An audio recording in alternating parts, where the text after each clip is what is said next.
Los maravillosos, hermosos, tan esperados trabajos en grupo de la escuela, que mucho yo los detestaba. De hecho, mis hijas ahora están pasando por esa experiencia y lo detestan también. Y no es que no nos gusta trabajar en grupo y a mis hijas les encanta trabajar en grupo. Es que lamentablemente sucede con esto de los grupos de la escuela y estos proyectos en grupo que por lo general de 5 personas, una o dos personas hacen todo el trabajo y hay otros que como que parece que no les importa ni siquiera la calificación que van a tener. Entonces, ¿qué sucede? Que para colmo, tú haces todo el trabajo y si el grupo tiene una buena calificación, es todo el grupo, aunque fuiste tú quien hizo el trabajo. Y viceversa, si por alguna que otra razón otra persona no hizo su trabajo, tú puedes salir perjudicado. Y así como diría mi hija, esto no está funcionando. Esto no está funcionando y ese es el título del mensaje de hoy. No hay duda de que hay personas que se aprovechan de nuestra nobleza, así como decía el Chapulín Colorado, ¿verdad? Y hay otras personas que se aprovechan del trabajo y del esfuerzo de otros. Y debemos identificarlo, ¿verdad? Y discernir bien antes de decidir involucrarnos en algún proyecto o con algún grupo de personas. Inclusive, yo siempre digo que si tú tienes la oportunidad o la opción de decidir quién va a trabajar contigo en un proyecto, que tú lo hagas con mucha sabiduría porque de esto va a depender inclusive tu ánimo, no solamente el éxito de ese proyecto, sino tu ánimo. Y esto aplica tanto a los trabajos que son con paga como los trabajos que son voluntarios, incluyendo el ministerio. La Biblia dice que no pueden andar dos juntos si no están de acuerdo. Así que, aunque yo entiendo esto de los trabajos de la escuela en grupo, ¿verdad? Porque ellos quieren darles herramientas, desarrollar el liderazgo en los estudiantes, quieren lo que es desarrollar la tolerancia para que ellos acepten otras opiniones, otros puntos de vista, quieren desarrollar la paciencia. ¿Qué sucede? Que cuando se asignan, como es de forma obligatoria, no necesariamente están de acuerdo. No necesariamente tienen la afinidad para trabajar juntos y como dice la escritura, tienen que estar de acuerdo para que algo funcione. Y eso es lo que yo creo que sucede, ¿verdad? Esa es mi opinión con lo que son los trabajos en grupo. No es lo mismo, por ejemplo, que tú te unes con un grupo a trabajar algo voluntariamente, que a todos le nace hacer eso, tienen esas ideas y quieren llegar a un mismo lugar, a un mismo fin. Ahora, ¿por qué muchas veces, aunque nos unimos a trabajar algo, a hacer algo con un grupo, tenemos la misma meta, queremos llegar a un mismo objetivo, tenemos las cualidades, lo que son las destrezas necesarias para llegar a ese lugar? Muchas veces no podemos llegar, o sea, estamos de acuerdo en que queremos llegar a ese lugar, pero muchas veces como quiera no llegamos. ¿Por qué? Por nuestro egoísmo. Miren cómo lo dice Santiago, en Santiago 4:1. ¿De dónde vienen todos los conflictos y peleas que hay entre ustedes? Vienen de ustedes mismos, de sus deseos egoístas que siempre están librando una guerra en su interior. Miren, podemos tener objetivos similares o querer llegar a una misma meta, pero nuestro ego se interpone. ¿Por qué? Porque la tendencia del ser humano, nuestra tendencia natural es cumplir con nuestros deseos, es satisfacer nuestros deseos personales y no estamos dispuestos muchas veces a ceder nuestros gustos para lograr el bien común. Dios quiere que velemos y lleguemos a un bienestar común, pero la naturaleza del ser humano es buscar el bienestar personal. Así que estar de acuerdo según la Biblia no es simplemente tener una misma meta o un mismo objetivo. Para estar de acuerdo bíblicamente necesitamos sujeción. Y yo sé que esta palabra le cae mal a muchas personas, sobre todo en este tiempo, ¿verdad? De hablar de sujetarnos a autoridad, sujetarnos los unos a los otros y menos sujetarnos en el matrimonio. Hay mucha gente que esa palabra no le gusta. ¿Por qué? Porque mucha gente la ha interpretado como control. Hay muchas personas que piensan que la sujeción de la que la Biblia nos habla es de subyugar mi voluntad a la voluntad de otra persona. Y no es eso lo que significa. Cuando la Biblia habla de sujeción, no nos está diciendo que tú tienes que hacer, que otra persona te va a controlar y tú tienes que hacer todo lo que esa persona te diga. esa sujeción solamente la podemos tener con Dios, que es perfecto y es nuestro dueño y nuestro Señor. Ahora, cuando la Biblia habla de sujetarnos, porque la sujeción va con el común acuerdo, no habla de someter nuestra voluntad al control de otra persona, pero sí habla de nuestra disposición, la disposición que debemos tener a ceder gustos personales y deseos personales por el bienestar mutuo. ¿Qué significa sujetarse? Sujetarse significa agarrarse de, amarrarse a. Cuando tú te sujetas, cuando alguien, ¿verdad? Si van en un carro o algo así que dicen, sujétate, tú tienes que amarrarte, aferrarte. Así que cuando la Biblia habla de sujetarnos, por ejemplo, a nuestros pastores porque ellos velan de nuestras almas, lo que está diciendo es, agárrate, aférrate, sígueles, porque ellos velan y cuidan de ti. Así que cuando la Biblia dice que nos sujetemos unos a otros, más bien está hablando de velen por cuidar los unos de los otros. Aférrate, de tal manera que si tu hermano va a caer, tú le levantas. Y de manera tal que si tú vas a caer, tu hermano te levanta. Así que habla del cuidado los unos a los otros. Y esto obviamente requiere amor y requiere humildad. Cuando yo me sujeto a alguien, lo hago con la disposición de levantarle si veo que esa persona va a caer y con la disposición de dejar que esa persona me ale si ve que yo voy a caer. Yo me sujeto al otro inclusive con la disposición de desacelerar mi paso si yo veo que esa persona no puede caminar tan rápido como yo. Qué importante es esto, amados hermanos, porque a veces sentimos que nosotros tenemos el potencial para llegar más lejos, más rápido, pero estamos trabajando y a veces sentimos que los demás nos estancan. ¿No te has sentido así? Como que tú dices, es que yo no puedo trabajar con ellos porque yo siento que ellos me estancan y el Señor te dice, sujétate. ¿Qué quiere decir? Sujétate en amor. Si tu hermano no puede ir a la misma velocidad que tú tienes que estar dispuesto a desacelerar por el bienestar común. Ahora, también le dice al otro hermano, hey, tú tienes que aprender a acelerar el paso para no retrasar al grupo. O sea, es una sujeción mutua. Por eso, miren, hay personas que, por ejemplo, están agobiadas y estresadas por saber cuáles son sus dones y sus talentos, por saber cuál es el ministerio al cual pueden pertenecer. De hecho, si quieren pertenecer a un ministerio, sienten que no tienen como que el talento suficiente o la capacidad suficiente. Y esto es importante de nosotros poder identificar, oye, yo tendré el talento para cantar. Es importante hacernos esa pregunta. Pero más allá de esa pregunta, la pregunta que nos debemos hacer es, ¿yo estaré dispuesta a sujetarme a mis hermanos? ¿Estoy dispuesto a que se hagan las cosas no siempre como yo quiero que se hagan? Es importante que nos hagamos esta pregunta. Estoy dispuesta a amar a mis hermanos más allá que mis gustos personales? Aparte de mis talentos, estoy dispuesto a ser humilde, a ceder mis preferencias por el bienestar común. La corriente social nos dice hoy día que para ser felices tenemos que satisfacer nuestros deseos y correr tras nuestras preferencias. Pero la Biblia dice que el verdadero amor y el perfecto amor no busca lo suyo. Quien ama de verdad está dispuesto a ceder gustos personales por amor a la otra persona. Y esto aplica a matrimonios, amistades, ministerios y también a los líderes. Hace algún tiempo, por ejemplo, escuchaba a un líder hablar de un tiempo en el que estuvo muy frustrado. Y él inclusive dice que se la pasó herido con otras personas en el ministerio porque las personas se iban y lo dejaban solo en el ministerio. Y miren, esto es inevitable. No importa el calibre de líder que tú seas, puedes ser el mejor líder y no siempre las personas van a permanecer. Hay personas que se van a ir y eso duele. Tenemos que admitir que eso duele. Y muchas veces, inclusive los que sirven con nosotros y los que se quedan, van a quedarse, pero no van a sentir la misma responsabilidad y el mismo peso que nosotros sentimos en el ministerio. Y esto es frustrante, esto puede ser frustrante. Ahora, este líder fue donde este otro pastor que llevaba más tiempo en el evangelio a pedirle consejo, inclusive a expresarle su frustración.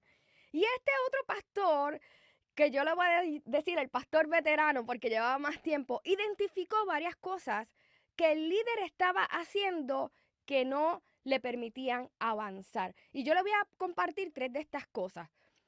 Las cosas para que el líder estaba haciendo y por lo cual las cosas no le estaban funcionando estaba más enfocado en los proyectos y en el programa que en la gente. El pastor le preguntó a este líder, oye, ¿con cuánta frecuencia tú te reúnes o te comunicas con los de tu equipo? El líder muy orgulloso así les dijo, bueno, yo los llamo todos los lunes y todos los lunes hablo con ellos y reverificamos, repasamos el servicio y las cosas que hay que mejorar y en la semana ensayamos y todo eso. Pero este pastor lo interrumpe y le dice, no, no me estás entendiendo, yo no me refiero a eso, me refiero a cuántas veces a la semana tú te comunicas con personas de tu equipo para preguntarles cómo están. Miren, a todos nos puede pasar esto, que nos acostumbramos tanto a lo que es el paso del proyecto y el correr el proyecto y todo esto, que nos olvidamos de que lo que estamos haciendo es importante, pero también son personas las que están a nuestro lado. ¿Cuántas veces invitas a los que sirven contigo a un café y les preguntas cómo están, cómo está su familia? Yo les voy a decir una cosa, amados hermanos, con toda honestidad. No hay nada peor para una persona que comienza a servir con todo el corazón para el Señor que sentirse utilizado. No hay nada peor que le pueda pasar a una persona en un ministerio que sentir que lo más importante es lo que hace, pero ya ella o él no son importantes como personas. Hay personas que comienzan a servir a Dios con todo el corazón, mira, y lo hacen para el Señor. No es que lo hacen para la gloria de ellos ni nada por el estilo, lo hacen para el Señor, pero ¿qué sucede? Que entonces comenzamos a abrumarlos y nosotros como líderes tenemos que tener ese cuidado porque podemos hacerles ver que mira, me importa lo que haces y si no me tienes lo que yo te pedí, pues entonces no me hables o si no cumples con mis expectativas, no me hables. Entonces comienza a hacer el proyecto y mis expectativas más importantes que la persona y se nos olvida que es importante alcanzar las metas como ministerio, claro que sí. Esto no significa que nos vamos a olvidar de lo que tenemos que hacer, pero más importante que eso y más allá de eso, Dios nos recuerda que más que todo eso debemos disfrutar de la compañía unos con otros en el Señor. Otra de las observaciones del pastor hacia el líder era que estaba tan enfocado en la actividad que se le había olvidado la efectividad. ¿Cuántas cosas? Y esto yo sé que yo se lo digo a los líderes y a veces no me entienden. Pero cuántas cosas a veces estamos haciendo en la iglesia que no tienen ninguna relevancia ni ningún peso eterno. Y yo no estoy hablando de que seamos mediocres y que ahora hagamos las cosas, wow, como sea, para que no importa cómo salgan. No, no, no. Estoy hablando de que seamos sabios y prudentes en hacer y actuar con la finalidad de ser efectivos, más allá inclusive que excelentes, porque a veces una cosa no tiene que ver con la otra. Yo puedo ser excelente en algo que no tiene ninguna relevancia, así que Dios quiere que seamos excelentes, pero con la finalidad de ser efectivos. Yo escuchaba el testimonio de una ministra de jóvenes de una iglesia que estaba haciendo 20,000 malabares para en los cultos de jóvenes, ¿verdad? Compró un mejor sonido, compró un mejor equipo de luces, les dio talleres de adoración, hizo retiros de ayuno y oración y aparentemente el grupo estaba creciendo, pero de la misma manera en que crecía, así mismo los jóvenes se iban, era como que menguaba y un día ella fue muy frustrada delante del Señor y le dijo, Señor, ¿qué pasa? O sea, yo estoy haciendo todo, he dedicado mi vida para ellos, pero nada sucede. Y entonces ella dice que un día en oración el Señor le dijo, esto va a funcionar cuando ellos se den cuenta de que ellos funcionan. Y ella se quedó como, ella dice que le dio muchas vueltas a esto. ¿Cómo que esto va a funcionar cuando ellos sepan que ellos funcionan? Hasta que se dio cuenta que ella estaba haciendo cultos y estaba dando talleres para adiestrar a los jóvenes, pero no estaban haciendo nada juntos. No estaban trabajando juntos, no estaban caminando juntos, estaban recibiendo cosas juntos, pero no estaban dirigiéndose a ningún lugar juntos, no estaban caminando hacia ningún lugar. Desde ese día, ¿saben qué ella hizo? Comenzó a buscar oportunidades para servir a los jóvenes en su comunidad. eh, salieron a las calles, salieron a asilos de ancianos, comenzaron a limpiar las casas de las viudas y este ministerio comenzó a crecer y de hecho comenzaron a ver prodigios y milagros porque los jóvenes comenzaron a sentir más valor para predicar a Jesucristo. Todo funcionó cuando ellos se enteraron que ellos funcionaban, que ellos tenían el valor, cuando se enteraron que tenían un propósito más grande que ellos mismos. La Biblia dice que la fe sin obras es muerta, pero cuando la ejercemos por amor, nos vivifica. Comenzamos a ver el fruto y comenzamos a caminar, comenzamos a fructificar y entonces le encontramos sentido. Estos jóvenes no le encontraban sentido. Nos reunimos y nada sucede, pero cuando comenzaron, se agarraron y comenzaron a caminar juntos, comenzaron a ver frutos en su vida. Ahora, la tercera y última observación que hizo este pastor al líder es que el líder estaba delegando tareas, pero no autoridad. Esta persona tenía un equipo tremendo. De hecho, le había hablado al pastor de algunos de ellos que habían sido altamente capacitados para esos lugares en el ministerio. Sin embargo, no tenían voz ni voto en el ministerio. Todo se tenía que hacer como el líder quería. Ellos tenían propuestas, proponían ideas, querían progresar como equipo, pero este líder ya tenía una visión y decía, no, pero es que esa no es mi visión, eso no es lo que yo tengo en mente. Y no les permitía desarrollarse. ¿Qué pasa? Que el grupo terminaba desalentado y hasta ya no querían ni proponer ideas, porque toda idea era rechazada. Amado líder, amado pastor, aún mamá, papá, esposo, esposa que me escuchas. La voluntad de Dios definitivamente no es que hagamos todo solos y mucho menos que todo dependa de nosotros. Sin embargo, muchas veces estamos trabajando así porque nos cuesta soltar el control. Nos cuesta soltar el control. Y esto nos puede costar muchas cosas, incluyendo relaciones súper hermosas y valiosas. El mismo apóstol Pablo tuvo que aprender esta lección. Miren lo que dice la escritura en Hechos 15 del 37 al 39. Bernabé quería que Juan Marcos lo acompañara, pero Pablo no estuvo de acuerdo. Y es que hacía algún tiempo Juan Marcos los había abandonado en la región de Panfilia, pues no quiso seguir trabajando con ellos. Pablo y Bernabé no pudieron ponerse de acuerdo, así que terminaron por separarse. Miren, Juan Marcos por un momento se separó de Pablo y Bernabé y no sabemos las razones exactas, pero muchos concuerdan con que muy probablemente Juan Marcos, o sea, Marcos, era todavía muy joven y no podía ir al paso que iba, por ejemplo, un Pablo de la vida. Y quizás Pablo, al ver esto de Marcos, lo descartó. Pablo como que dijo, pues tú se fue, no pudiste con esto, tú eres un flojo. Y miren cuántas veces hay personas que van a caminar con nosotros que todavía no se han desarrollado al potencial que tienen o al potencial que Dios los quiere llevar y nosotros los descartamos. Pablo, ese hombre y ese apóstol que tanto admiramos, le pasó lo mismo. Descartó nada más y nada menos que a Marcos, que era primo de Bernabé, actually. Entonces Bernabé podía ver el potencial de su primo, podía ver el potencial de Marcos y de hecho tuvo esa pelea con Pablo y se separaron. Mira, Pablo, yo sé que en aquel momento él nos abandonó, pero no fue nada personal, no lo tomes personal, Pablo. Miren, a veces como líderes tomamos las cosas personales. Y no es que la persona necesariamente se fue del ministerio porque no nos quiere a nosotros. A lo mejor tiene situaciones que trabajar. O a lo mejor no es un momento para estar con nosotros.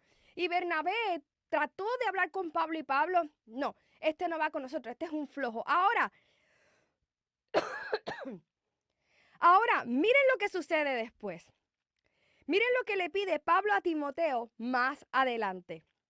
Dice, busca a Marcos y tráelo cuando vengas. Él me será útil en el trabajo aquí. Miren eso. Más adelante, Pablo recapacita y se da cuenta de que no había sido justo con Juan Marcos. Quizás tú me escuchas y tú te sientes así como Marcos. Sientes que otro líder te descartó porque no estabas al nivel esperado. Miren, si Pablo lo hizo, que lo hagamos aquí en la tierra, otros líderes, ¿verdad? Eso puede suceder, pero ¿sabes qué? Te toca perdonar a ese Pablo en tu vida. Porque aquí la Biblia dice que Pablo como que se arrepiente y vuelve a llamar a Marcos y dice, oye, yo creo que yo fui muy duro con él. Él es útil. Yo no puedo pretender que las personas sean como yo, porque eso es otro problema, que a veces las cosas no funcionan porque tú quieres que la gente sea como tú y no pueden ser como tú. Y Pablo recapacita, pero ¿sabes qué? Marcos también tuvo que perdonar a Pablo y tuvo que también sujetarse eventualmente a Pablo. Se supone que Pablo no podía descartar a Marcos, pero ¿sabes qué? Marcos no debía tampoco descartar a Pablo por su equivocación. Ambos tuvieron que reconsiderarse y ¿sabes qué? Nosotros tenemos que hacer lo mismo si queremos que esto funcione. Adoración Backstage.